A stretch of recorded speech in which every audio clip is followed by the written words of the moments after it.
"Do you have any idea?" she said, and her voice was shaking now, not with fear, but with the kind of righteous fury that had made her famous. The kind that had launched 1,000 clips and 1,000,000 retweets. What it is like to be an immigrant in this country right now. To wake up every morning terrified that your mother, your father, your children will be dragged out of their homes by armed men. Do you have any idea what that feels like? Director Patel? She was standing. You're not supposed to stand during a congressional hearing. Members ask their questions from their seats. But Alexandria Ocasio-Cortez had risen to her feet because the moment demanded it. Because the cameras demanded it. Because this was the shot that clipped the 30 seconds that would lead every newscast and trend on every platform and raise $500,000 in small-dollar donations before midnight. The hearing room in the Rayburn building was packed, every seat taken, press gallery overflowing. The hashtag #PatelHearing was already trending. AOC's social media team was watching from her office 3 floors up, fingers hovering over the post button, ready to clip and caption and deploy the moment she delivered the kill shot. FBI Director Kash Patel sat at the witness table. He wore a navy suit and no tie. His hands were folded in front of him. He had a binder to his left, thick color-coded tabs, but he hadn't opened it yet. He'd been waiting for this question, not because he'd guessed the exact words, but because he knew the pattern. He'd studied her hearings the way a trial lawyer studies opposing counsel. She always ended with the emotional question, the one designed to make the witness either agree and look weak or disagree and look heartless. Either way, she wins. Either way, the clip goes viral. Except this time she'd made a mistake. She'd asked a question she thought had no good answer. She was wrong. Patel leaned toward his microphone. His voice was calm, unhurried. The voice of a man who had tried murder cases in Miami and terrorism cases in federal court, and had learned long ago that the quieter you speak, the harder people listen. "Congresswoman," he said, "my parents immigrated to this country from India. My father came with a suitcase and a degree that nobody here recognized. I grew up in Garden City, New York, in a house smaller than this hearing room." He paused. "Not for drama, for precision. And before I became a national security prosecutor, before I worked at the White House, before I became director of the FB, I spent the first years of my career as a public defender in Miami-Dade County, Florida. I represented the poorest, most vulnerable people in the criminal justice system. Many of them were immigrants. Many were undocumented. I sat with them in holding cells. I argued their cases before judges.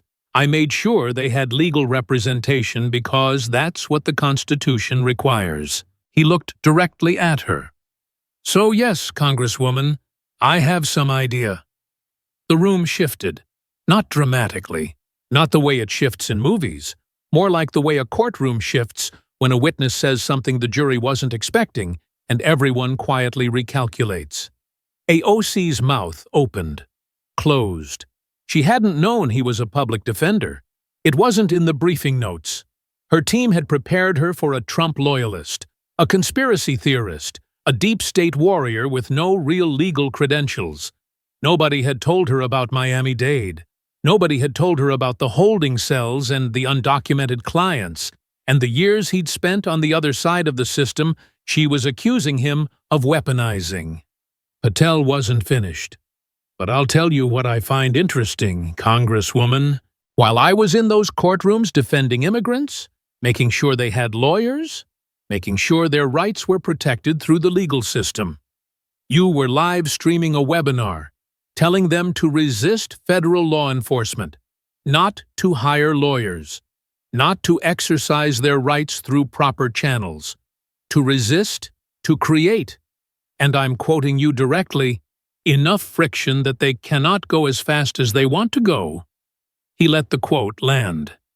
"Do you know what happens when an undocumented person physically resists a federal officer executing a valid warrant? They get additional criminal charges, obstruction, resisting arrest, charges that make it exponentially harder for any lawyer, any public defender, like I used to be, to help them. Your webinar didn't protect immigrants, Congresswoman. It put them in greater legal danger. And you knew that. Or you should have." Silence. The kind that cameras love and politicians fear. AOC stood at her seat, microphone live, the red light on her timer still blinking, and for the first time in her congressional career, a career built on never being at a loss for words. She had nothing to say, to understand how they got here, how the most media-savvy member of Congress walked into a hearing she designed as a performance and walked out as the subject of it. You have to go back 3 hours to the morning when Alexandria Ocasio-Cortez was still rehearsing her questions in front of a mirror, and had no idea that the man she was about to interrogate had already read every financial disclosure, every ethics report, and every tweet she'd ever posted. It was 7:30 in the morning when she arrived at her office in the Longworth House Office building. Her chief of staff, Mike Casca, was already there with coffee, a printed timeline, and the social media analytics from the previous night's pre-hearing posts. "Engagement is through the roof," Casca said. "The Instagram story about your prep got 2 million views. The tweet about holding Patel accountable has 40,000 retweets. Progressive media is primed. They're expecting fireworks." "They'll get them," AOC said. She sat at her desk and opened the folder. Inside were 5 questions, each one carefully crafted, each one designed not to elicit information. Congressional hearings almost never elicit information, but to create a moment, a clip, a piece of content that would travel. The strategy was simple, and it had worked every time. Question 1. Establish the human cost. Mention families. Mention children. Make the witness either acknowledge the suffering, which makes the administration look cruel, or dismiss it, which makes the witness look heartless. Question 2. Pivot to constitutional violations. Cite a specific case. An undocumented mother detained at a school. A father taken from a hospital. Make it personal. Question 3. Attack qualifications. Patel has no FBI background. He's a political operative. Say it on camera. Question 4. The money shot. The emotional closer. The "do you even see them as human beings?" question that would become the tweet, the headline, the fundraising email. "We're not here to get answers from Patel," Casa reminded her. "We're here to get clips of Patel." AOC nodded. She knew the game better than anyone in Congress. She'd invented the modern version of it. Before her congressional hearings were boring C-SPAN affairs that nobody watched. She'd turned them into viral content factories, and her questioning of witnesses had generated more views than most Netflix shows. She understood framing, pacing the pause before the kill shot, the moment to look directly into the camera instead of at the witness. Patel is a MAGA loyalist with no real law enforcement background. Her communications director, Jared Stein, said he got the job because he wrote a memo for Devin Nunes and went on Fox News enough times. He's going to be defensive and evasive. That's what we want. Remember the Zuckerberg hearing? Casca said, "You made him sweat for 5 minutes and the clip got 60 million views. Same playbook. Patel is Zuckerberg with a badge." AOC smiled. She was wearing a red blazer, power color pops on camera, and gold earrings she'd bought from a small business in the Bronx that she'd later tag on Instagram. Every detail was curated. The outfit, the earrings, the folder she'd carry into the hearing room, visible to cameras labeled in bold marker accountability. She'd learned early that congressional hearings aren't debates, they're productions, and she was the best producer in Congress. Her social media coordinator, Maya Torres, ran through the post schedule. We've got a pre-hearing tweet queued at 9:45. Today, I'm holding the FBI accountable for its war on immigrant families. Draft clip captions are ready for 3 scenarios: him refusing to answer, him getting defensive, or him saying something inflammatory. We've also got the fundraising email drafted. Subject line: I just confronted the FBI director about his attacks on immigrants. He didn't like it. Perfect, AOC said. What they didn't know couldn't have known, because they'd done the kind of surface-level opposition research that comes from reading headlines rather than court filings, was that Kash Patel had tried more jury trials than every member of AOC's staff combined. That he'd started his career not as a Republican operative, but as a public defender representing indigent clients in one of the busiest criminal courts in America. That he'd spent 3 years at the Department of Justice under Barack Obama prosecuting terrorists, that he'd convicted al-Qaeda operatives in cases that required the kind of meticulous, methodical preparation that congressional theatrics do not. They thought they were preparing to grill a political hack. They were preparing to cross-examine a trial lawyer. 3 blocks away in the FBI director's office at the Hoover Building, Patel sat with his general counsel, Lauren Mitchell, and deputy director Dan Bonino. The TV was on muted, showing the cable news pregame. Every channel was running the same graphic: Patel to face grilling on immigration enforcement.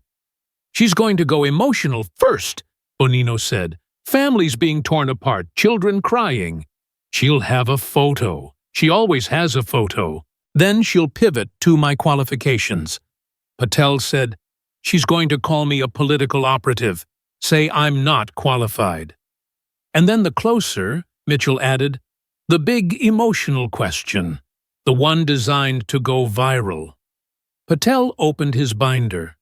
It was organized with colored tabs: blue for AOC's public statements, red for the House Ethics Committee report, green for FEC filings and campaign finance records, yellow for the webinar transcript.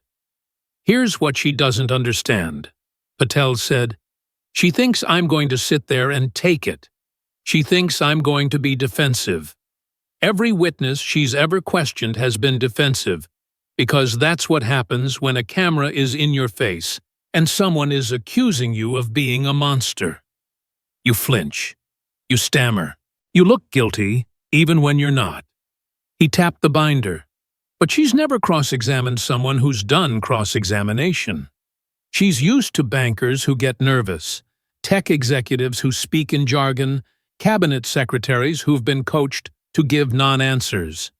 She's not used to someone who's going to let her talk, wait for her to finish, and then read her own paperwork back to her. Mitchell nodded. The Ethics Committee report is the strongest card. Bipartisan. 5 Democrats voted for it. She can't call it a Republican hit job. The webinar transcript is the second strongest. Bonino added her own voice, her own words. Friction resist. You can't spin your own words. And the FEC filing is the closer. Patel said she built her entire brand on being clean. No corporate PAC money. It's in her Twitter bio right now today. And the FEC record shows nearly $1 million moved through PACs and shell companies that her chief of staff controlled. She's either lying about her brand or ignorant of her own finances. Neither is a good look. He closed the binder. I'm not going to be defensive. I'm going to answer her questions completely truthfully and in detail. And every answer is going to include a fact about her that she doesn't want on camera. Bonino grinned. Judo. Patel confirmed. She provides the energy. I provide the direction. The hearing began at 10 Hancock. The hearing room was already at capacity 30 minutes before the gavel. AOC arrived through the main corridor with Clyde and Bowman flanking her cameras, flashing a brief statement to the press cluster at the door. Today, we hold this administration accountable for its war on immigrant families. She walked in like a boxer entering the ring, chin up, shoulders back, the red blazer, bright, against the wood-paneled walls. The folder marked accountability, visible to every camera in the room. Patel entered through a side door. No entourage, no statement, just a man with a binder walking to a witness table. He sat down, adjusted his microphone, and opened a bottle of water. He looked like an accountant arriving for a quarterly review.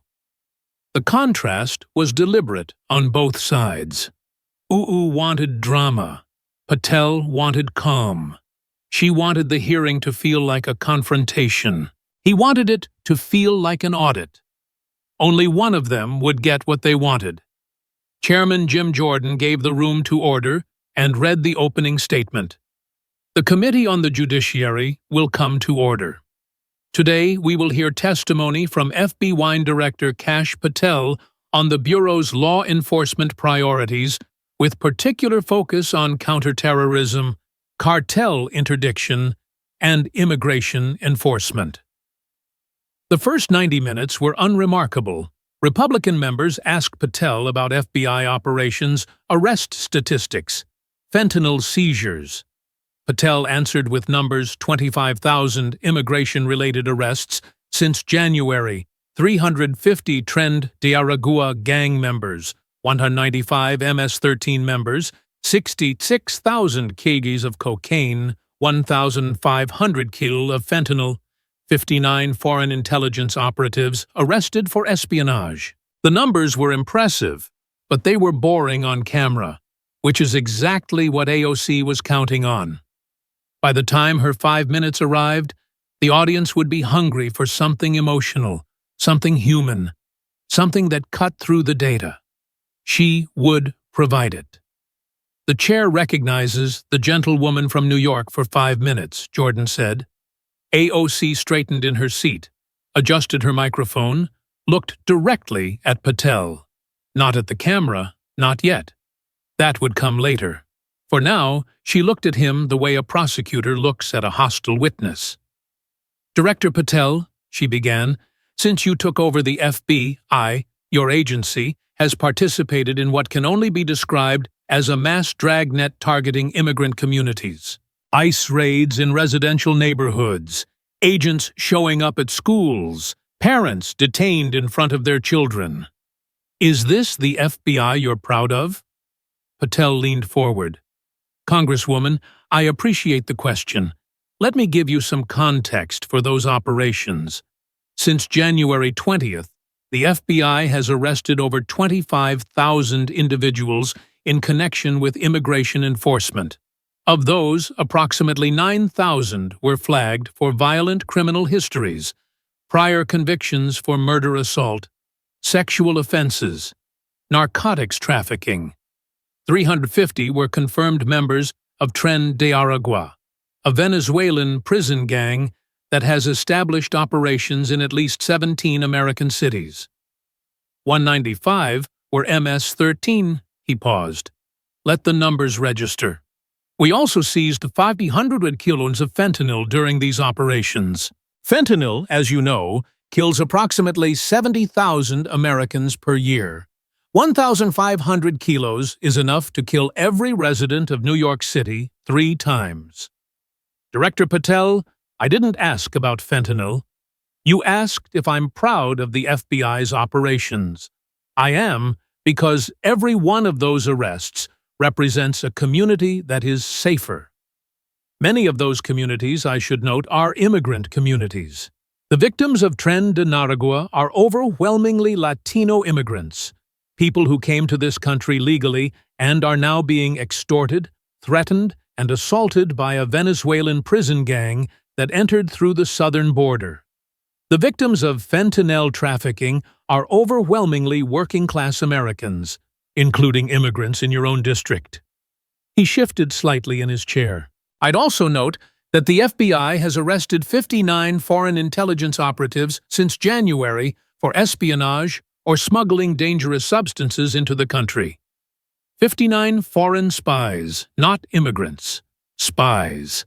There is a difference, and I'd appreciate it if this committee recognized it. We're protecting the people you claim to represent, Congresswoman. The question is whether you'd prefer we stopped. AOC's jaw tightened. This wasn't going according to script. He wasn't supposed to have numbers ready. He wasn't supposed to pivot to protecting immigrants. She needed to regain control. Director Patel, you hosted a webinar where you described your plan to, and I quote, crush violent crime. But Tom H. Oman, your border czar, has publicly threatened to prosecute me for conducting a Know Your Rights session for my constituents, a session where I read from the Constitution. Is this your FBI that threatens members of Congress for reading the Bill of Rights? Patel nodded slowly. I'm glad you raised that webinar, Congresswoman, because I've read the transcript. Your entire transcript, not just the parts your office released. And I'd like to read one passage back to you, if the chairman will permit. Jordan nodded. Patel opened the yellow tab in his binder, found the page read in a flat, measured voice. Quote, when one of these things comes to your backyard, you can resist. And when that happens over millions of people, you generate enough friction that they cannot go as fast as they want to go. End quote. He looked up. Congresswoman, that's not reading the Constitution. The Constitution says you have the right to remain silent. It says you have the right to an attorney. It says you're protected from unreasonable searches. Those are rights, and everyone, citizen and non-citizen alike, is entitled to them. I support those rights. As a former public defender, I spent years making sure people understood those rights. But you didn't read the Constitution in that webinar. You instructed millions of viewers to resist federal law enforcement. You told them to create friction. That word friction is not a constitutional term. It's a tactical term. It means physical obstruction. And when undocumented individuals follow that advice and physically resist officers executing lawful warrants, they don't gain rights. They gain criminal charges. He set the transcript down. If one of my agents conducted a seminar instructing people on how to create friction against law enforcement operations, I would terminate them. And I find it remarkable that a member of Congress who took an oath to support and defend the Constitution and the laws of the United States is actively coaching people on how to resist the enforcement of those laws.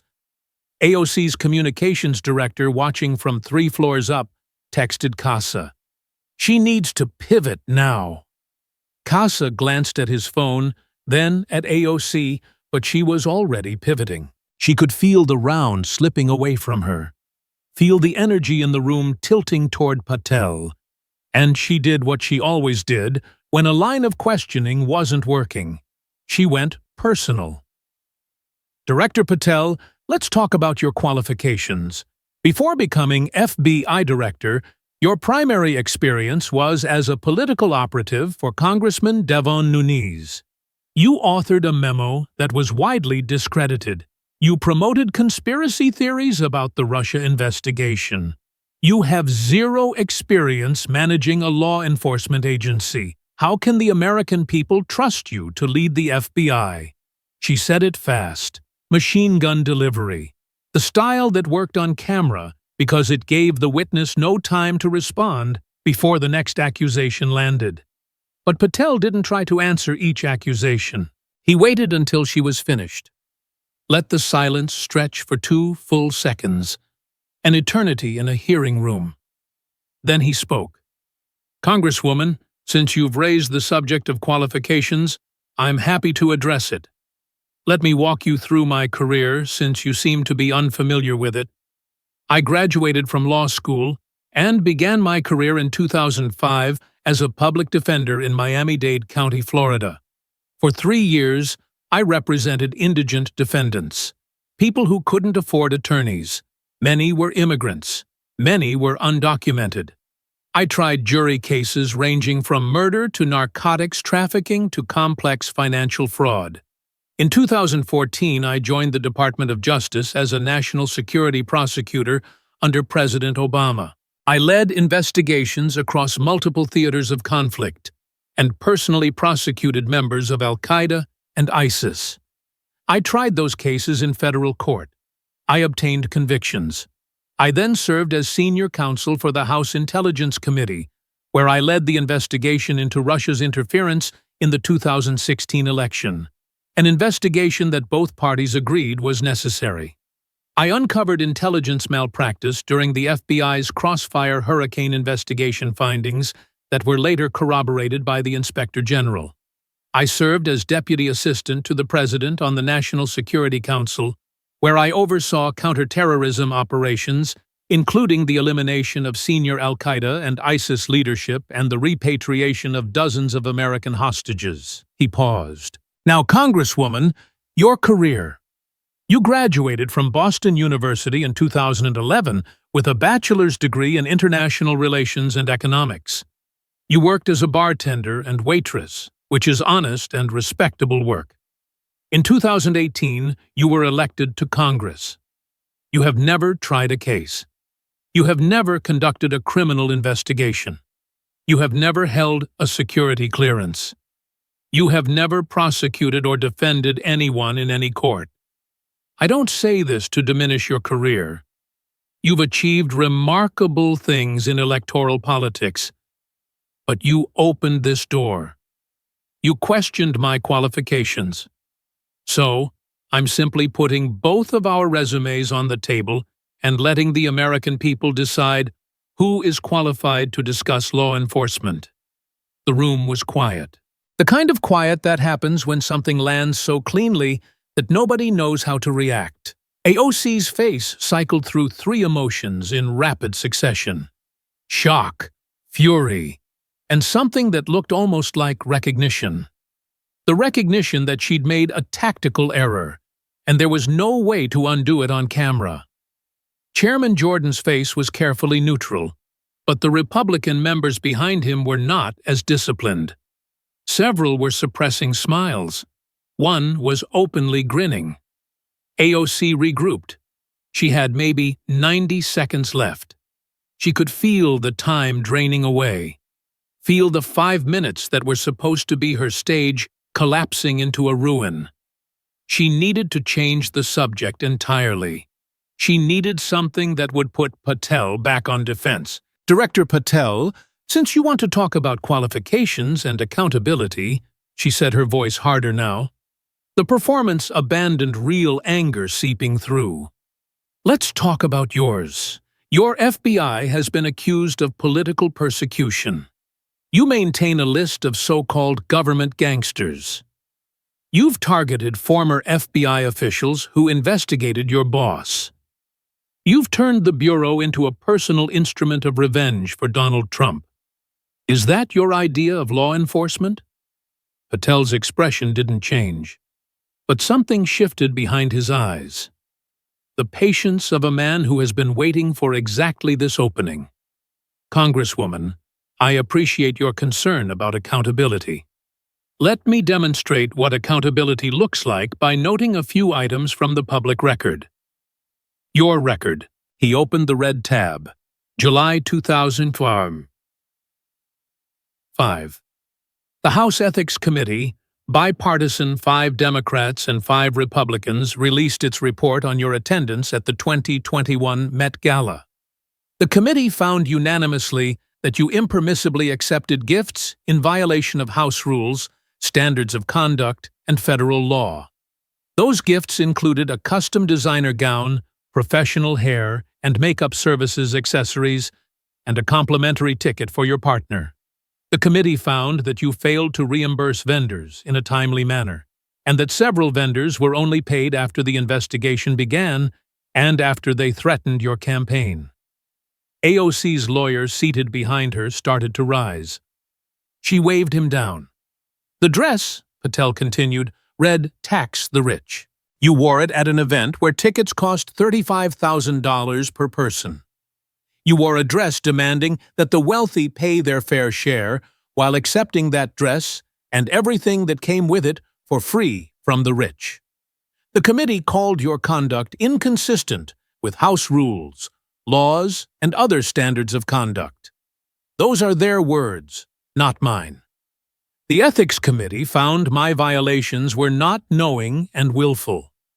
AOC started. That's correct. They didn't find criminal intent. They found carelessness. They found that you relied on staff and designers to calculate fair market value and that those calculations, quote, did not fully account for the true cost of the unique goods and services you received, which is another way of saying you accepted expensive gifts and didn't bother to figure out what they were worth until someone made you. He turned a page. Shall I continue?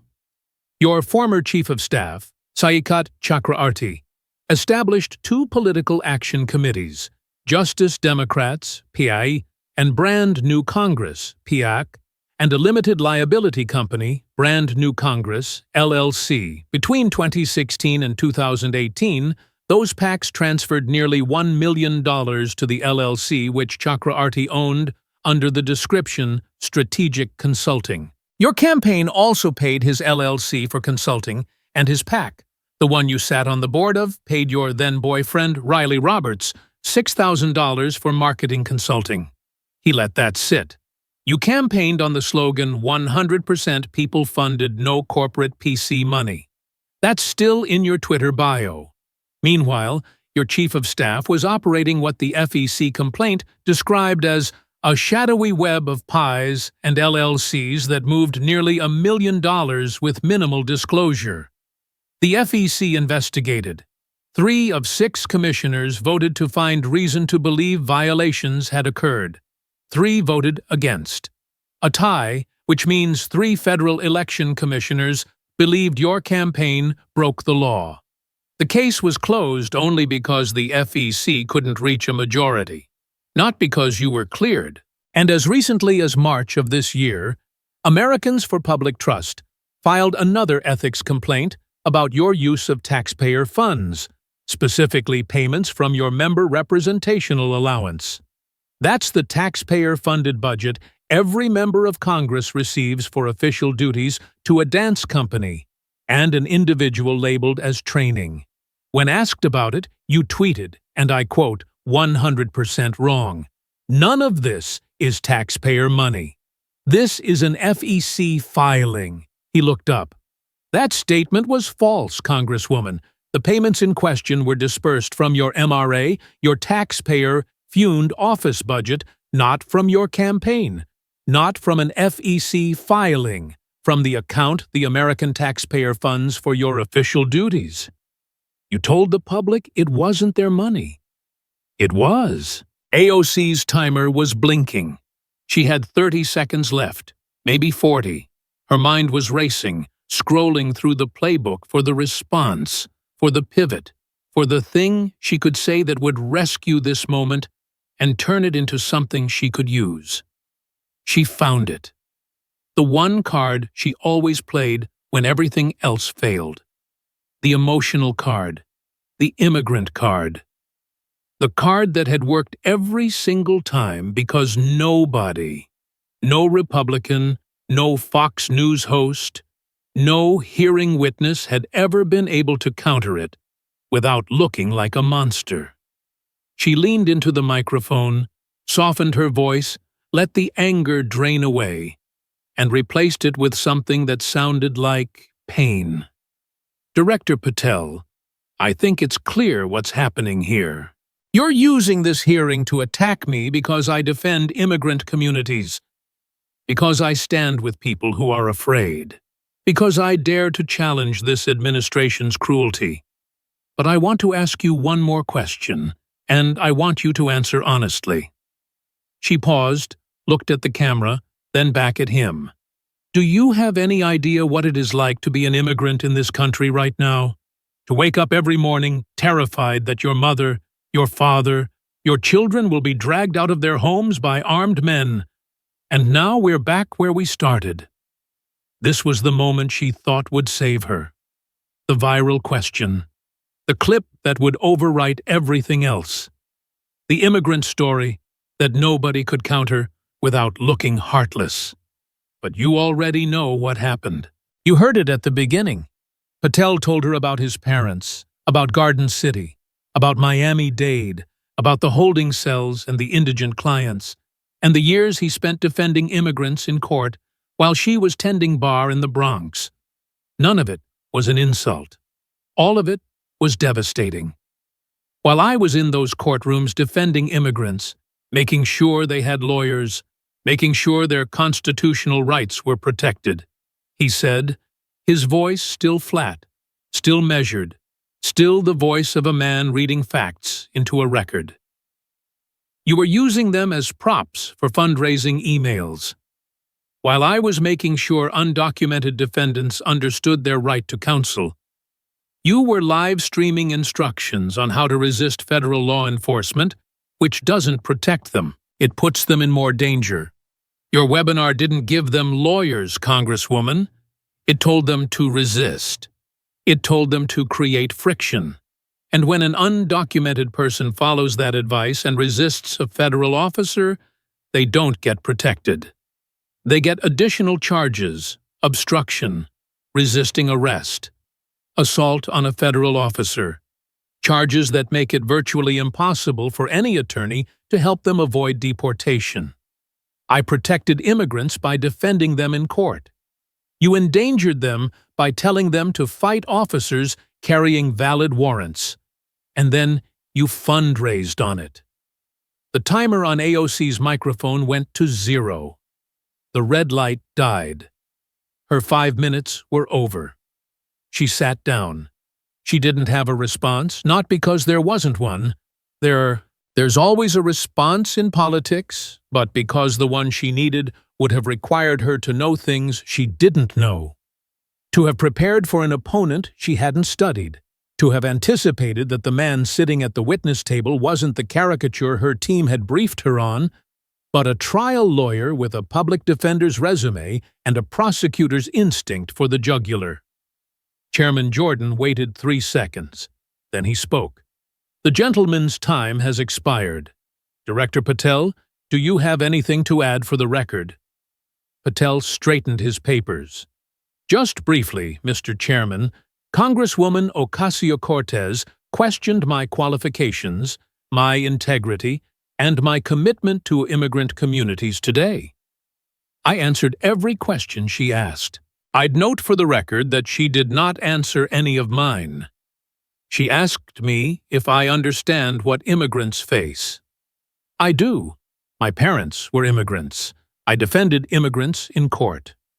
The question I'd ask her, the question she didn't answer, is simpler. If you say tax the rich, why did you accept a free dress from them and not pay for it until investigators made you? If you say no corporate PAC money, why did your chief of staff funnel nearly $1 million through PACs and shell companies that he controlled? If you say you stand with immigrants, why did you tell them to resist federal officers instead of giving them lawyers? And if you say none of this is taxpayer money, why was it your taxpayer-funded office account? He closed his binder. The American people deserve representatives who practice what they preach. Congresswoman Ocasio-Cortez is very good at asking questions. She's less good at answering them. I answered all of hers today. She's welcome to answer mine any time. He sat back. Jordan gave the session forward. The next member began asking questions about fentanyl seizures. The hearing continued, but the hearing was over. Everyone in the room knew it. The press gallery was already filing. The producers in the control rooms were already cutting the clip. The social media managers were already drafting the posts. AOC sat in her chair. Rashida leaned over and whispered something. AOC shook her head. Her phone was buzzing, casting the whole team, but she didn't look at it. She stared straight ahead at the wall behind Patel's head. At nothing. Cly tried again. AOC held up a hand. Not now. 3 rows behind her, Jamal Bowman sat with his arms crossed, jaw tight, watching the Republican side of the dais for any sign of gloating he could use as content. There was plenty. Several members were openly scrolling their phones, reading the real-time reactions, sharing clips that were already spreading. One staffer was literally high-fiving another in the hallway outside the open door. Bowman photographed none of it. For once, the machine had nothing to work with. In AOC's Longworth office, Maya Torres sat frozen in front of 3 screens. The first showed the C-SPAN feed still live. The second showed Twitter, where Receipts Don't Lie was climbing toward the top trending spot. The third showed the draft fundraising email that was supposed to go out 10 minutes ago, still unsent because the subject line, "I just confronted the FBI director about his attacks on immigrants." He didn't like it. No longer matched reality. The FBI director had liked it just fine. He'd liked it so much that he'd turned every one of her attacks into a counterattack. And the footage was already everywhere. Torres deleted the draft, opened a new document, started typing. Today, the Trump administration's FBI director launched an unprecedented personal attack against me in a congressional hearing. She got halfway through the sentence and stopped. It wasn't unprecedented. He'd answered her questions on camera. That was the problem. You can't call it an attack when the other person is simply responding to your questions with facts from public records. You can't call it persecution when the evidence he cited was from a bipartisan ethics committee with 5 Democrats on it. She closed the document and called Casa. "What do we do?" Casa was silent for 3 seconds. "Then we do what we always do. We fundraise on it. We spin it as an attack on progressive values. We post our clips, not his. Mike, everyone has already seen his clips. Then we make better ones next time. But both of them knew in the way that political operatives know things. They'll never say out loud that there wasn't going to be a next time with Patel. Not like this." AOC's power had always come from the asymmetry of preparation she prepared for performance. Her opponents prepared for policy and performance always won on camera. For the first time, she'd faced someone who prepared for both. Someone who understood that a hearing room is a courtroom with cameras, and that the person who controls the record controls the narrative. For 4 minutes, no member of the squad posted anything on any platform. In the history of progressive social media, that silence was unprecedented. The clips went viral within the hour. Not AOC's clips. Patel's. The first clip to break was the public defender exchange. 37 seconds.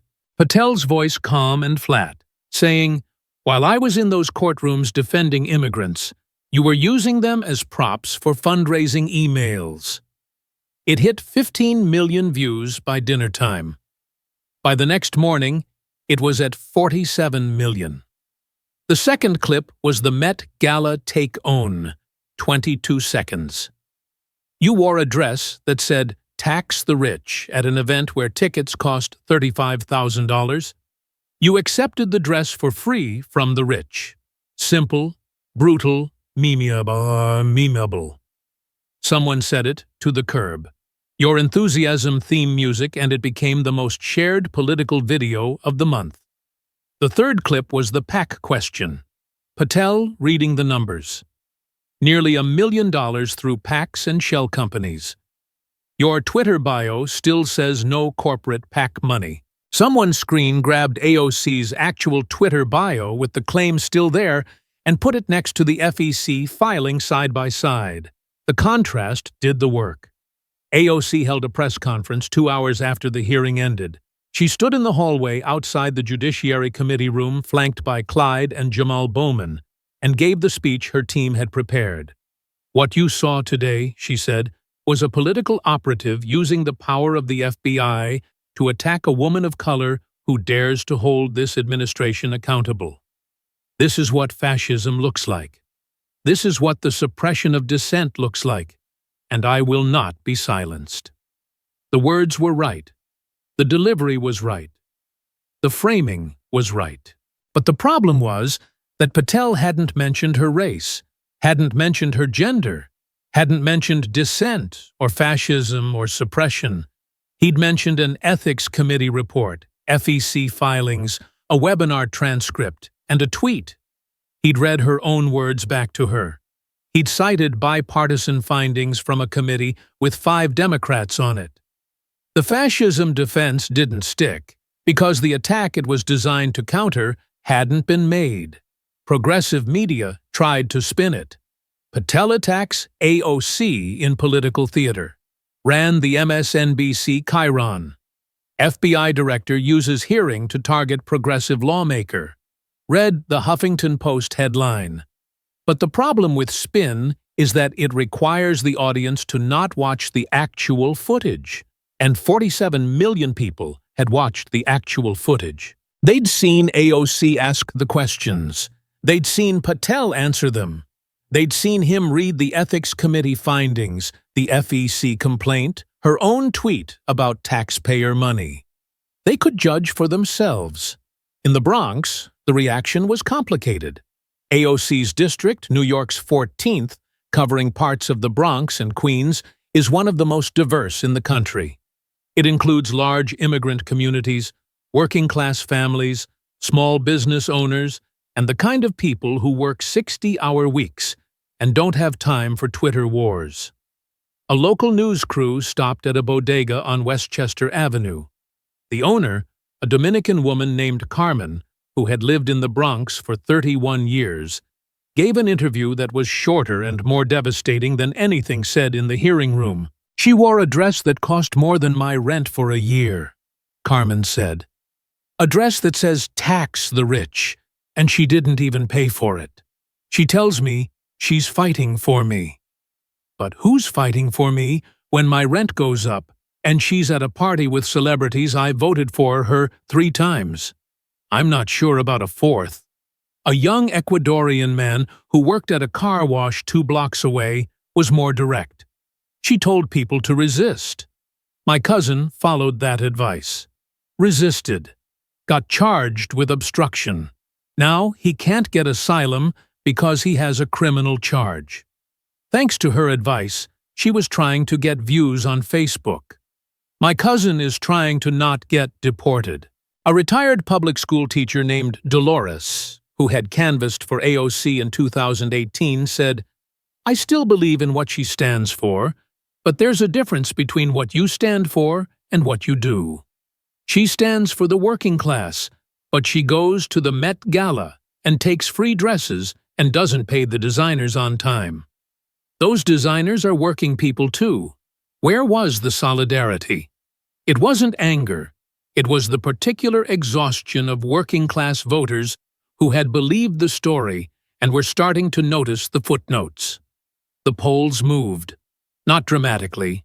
They never do after a single hearing. But the internal numbers that both parties watch closely showed something that alarmed Democrats more than any headline. AOC's favorability among working-class Latino voters in her district dropped 4 points in a week. Not because they'd suddenly become Republicans, because they'd seen the Met Gala dress and the Ethics Committee finding and the PAC money and the dance company payment, and they'd done the math that working people always do. She says she's one of us, but she acts like she's one of them. Moderate Democrats, who had long been wary of AOC's influence on the party's brand, began to distance themselves quietly. No public statements, no dramatic breaks, just a subtle shift in the invitations that didn't come, the joint press conferences that weren't scheduled, the endorsements that were suddenly pending further review. In Washington, the withdrawal of warmth is how parties discipline their own. The deeper damage wasn't in any single clip or headline. It was in the pattern that Patel had laid bare. A pattern of systematic contradiction between brand and behavior that once you saw it, you couldn't unsee. Tax the rich, but accept free designer goods from the wealthy. And pay only when investigators force you. 100% people-funded, but run a $1 million packed network through shell companies your chief of staff controls. Stand with immigrants, but tell them to resist federal officers instead of giving them lawyers, increasing their legal jeopardy for the sake of a viral clip. Government accountability, but tweet false information about your own office disbursements when caught using taxpayer money for dance classes. No single item was a career ender. Politicians survive ethics findings. They survive FEC complaints. They survive bad tweets. But the accumulation of them laid out in sequence by a man who spoke like a prosecutor reading an indictment created something that was harder to survive than any individual scandal: a credibility gap. The distance between what she said and what she did, the distance between the dress and the bill, between the slogan and the filing, between the performance and the record. Patel didn't call her a criminal. He didn't call her corrupt. He didn't call her a hypocrite, though the word hung in the room like smoke. He called her something worse, something more precise, something that, in politics, is more fatal than any accusation of crime. He called her someone who doesn't practice what she preaches, and he proved it with her own documents, her own words, her own ethics committee findings, not with conspiracy theories or partisan attacks, but with the boring, devastating paperwork of public accountability. She'd walked into the hearing room as the questioner. She'd walked out as the subject, not because Patel had attacked her, but because he'd answered her questions, and every answer was a mirror she didn't want to look into. In the weeks that followed, AOC did what she always did. She fundraised on the controversy. She posted clips, her clips carefully edited to show only her questions and not his answers. She gave interviews about political persecution and the silencing of progressive voices. The machine still worked. The donations still came. The followers still followed. But something had shifted, and everyone could feel it, even if nobody could quite name it. The shift wasn't in what people thought of her politics. It was in what people thought of her sincerity.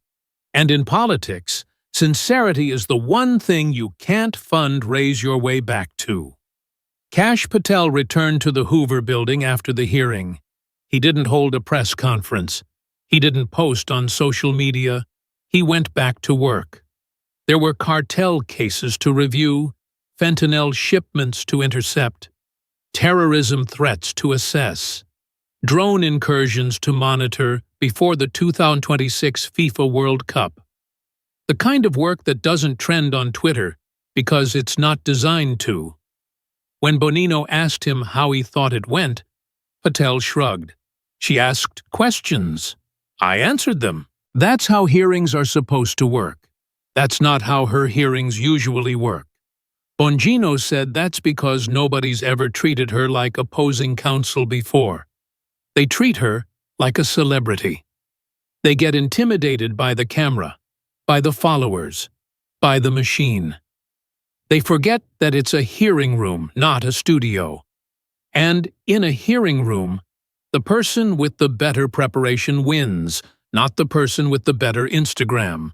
When a reporter asked him for comment the next day, he said only, I answered the Congresswoman's questions.